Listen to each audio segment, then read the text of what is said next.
Having announced my presence, I know I will shortly be allocated an assistant, so as I wait, I prepare myself for security, so I can make my assistant's task easier. I put my phone into my bag, and keys, coins, and the like into jacket pockets. I always travel with the rucksack, leaving one hand free for my cane, and the other free for any other actions, in this case, the arm of my assistant, who has the authority of an official with a high-vis jacket. If I choose, I can sit in a wheelchair, but unless the assistant, as occasionally they prefer, wants me to use one, we set off on foot for security, officially jumping all queues. What a wonderful feeling to do just that without a qualm of conscience. Silver or what? This walk-through does have its moments, or, more correctly, its other passengers. Like mobile phones going onto flight mode, so do many passengers, as they become oblivious to all but their own flight. While taking a sure and sturdy step, it is not infrequent to have to withstand a bump with a luggage trolley or from its owner.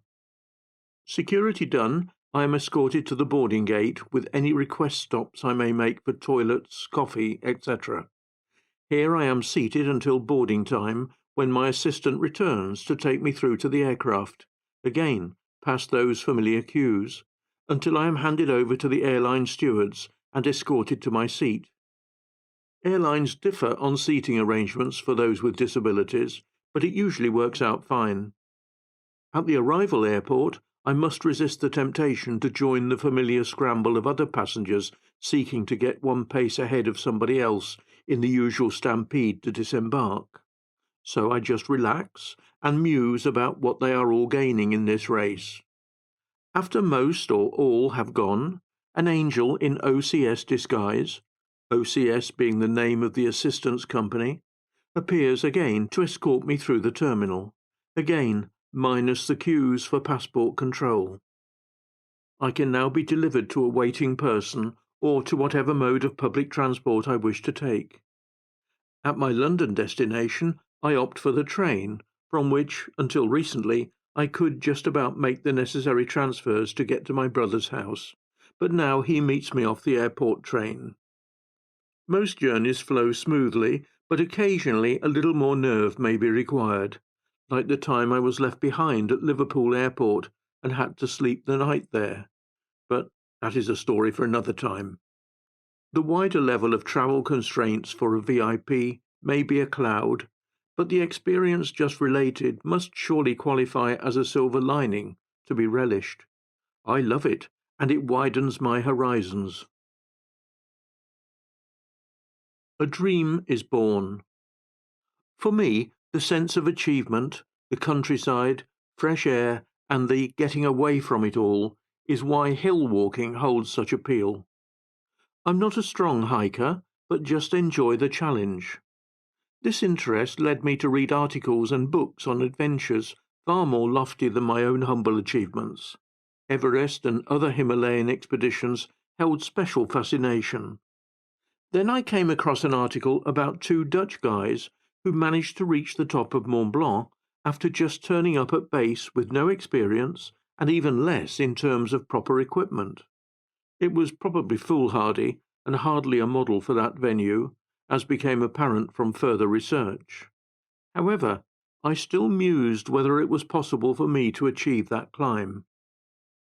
Having reached the age of 50, where society now determines that life begins, and with my son on a third-level outdoor pursuits course, these were just the incentives needed to learn a new skill.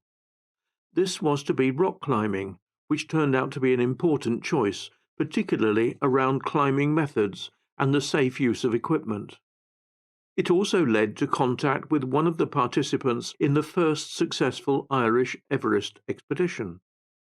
On meeting him over coffee and daring to declare what was on my mind, I asked if he thought I could make it to the top of Mont Blanc. Looking me up and down, he declared, "Yes, I definitely think you could."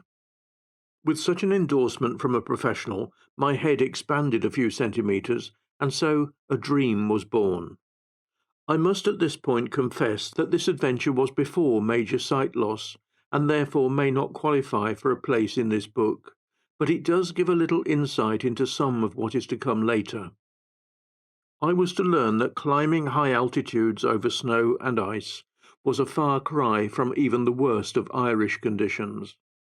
Learning these and other skills and using the associated equipment would be vital, so we booked with an Irish professional team who regularly took novices on alpine training expeditions. And so it was that this trio of myself, my son, and his friend arrived in Ailfrwad, an isolated village nestled in the idyllic setting of the Écrin Valley in the French Alps.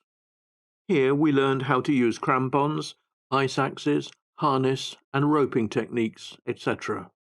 The latter was important for crossing glaciers where deep crevasses are often camouflaged by a thin layer of snow, just waiting for an unsuspecting climber to disappear into the open jaws of this monster below.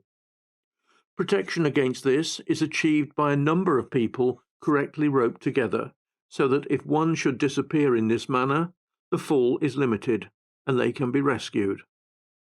As we basked in the beauty of this valley, breathing wonderfully pure brisk air, we made a number of training forays up some lesser peaks, including an introduction to alpine sleeping arrangements.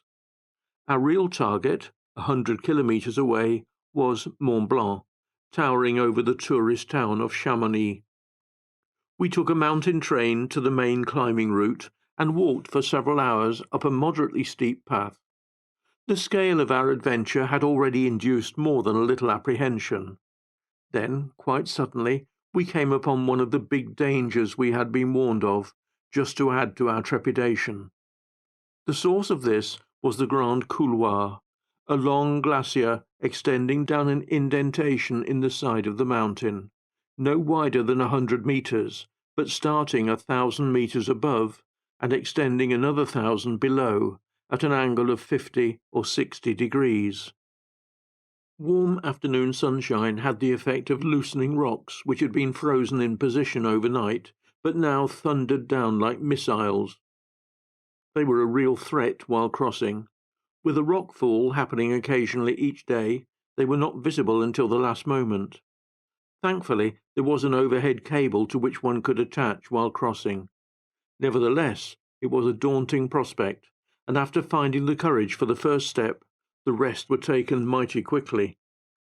From here, the track was above the snow line, growing ever steeper, and eventually requiring us to clip onto a fixed line.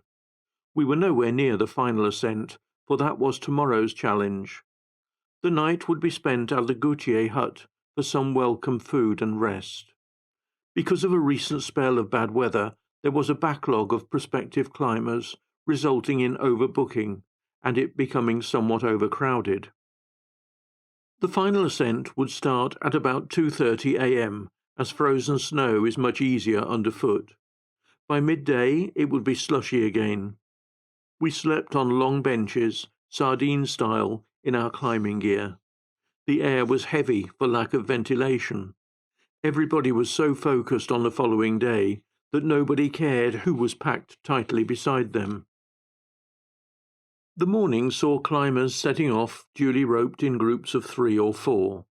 Our trio had become a quartet, with the addition of an unaccompanied Braveheart in search of a rope to join.